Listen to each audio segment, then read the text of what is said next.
जो ज्या लोकांना सन्मानानं पाहिलं जाते, त्याचबरोबर अनेक गावचे माजी सरपंच, त्याचबरोबर रमेशरावजी जोशी त्यांचे कुटुंब, ओबीसीचे व्यापारी, त्याचबरोबर वेगवेगळ्या म्हणजे याचे धर्माचे कोळी समाजाचे वेगवेगळे नेते, ह्या लोकांनी प्रचंड स्वागत केलेलं आहे। आणि तुम्ही जे हल्ला हल्ला हल्ला हल्ला हल्ला बोलता ना, त्या गुलगुल्यांना मला सांगायचं आहे की गुणरत्न आहे ना, या गुणरत्न हे शिक्षणानं रॉयल बनवणार असं म्हणणाऱ्या संविधानाच्या देशातला नागरिक आहे। रॉयल आता तुम्ही जातीत कोणत्या जन्माला आलात म्हणून नाहीत, काय बरोबर आहे ना राजेश टोपे? जाती जन्माला आल्यामुळे कोणी रॉयल होत नसतं राजेश टोपे।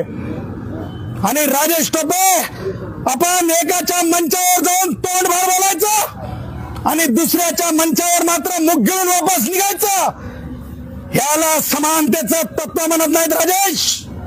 नाही पटलं आजची भूमिका राजेशची। आणि म्हणून तुम्हाला सांगतो, शिक्षणानं रॉयल होणं असतंय।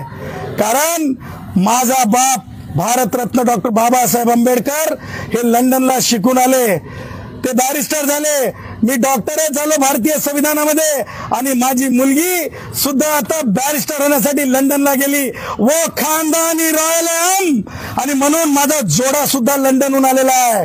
तुम्हाला बघायचं असेल तर जोडा दाखवा त्याला, जरंग्या बघ, हा जोडा सुद्धा लंडनहून आलेला आहे। हा रॉयल शूज म्हणतात। आणि हे तुझे जे काही पानसट होते ना, जे काही तुझे दल्लाल होते ना, घोडे दल्लाल तरी चांगले असतात बे जरंग्या, ते तुझे दल्लाल होते ना चिलट्यासारखे, ते माझ्या या जोड्यावरले रॉयल जोड्यावरले की नाही धूळ सुद्धा नाहीत। आणि ते माझ्या जी गाडी आहे ना, ती बघून घ्या, आता देशातल्या रॉयल फॅमिलीमध्ये कोणाकडेच नसलेल्या गाडीत हा रॉयल गुणरत्न सदावर्त घूमता है, क्योंकि जिसका कोई नहीं होता है उसका गुणरत्न होता है।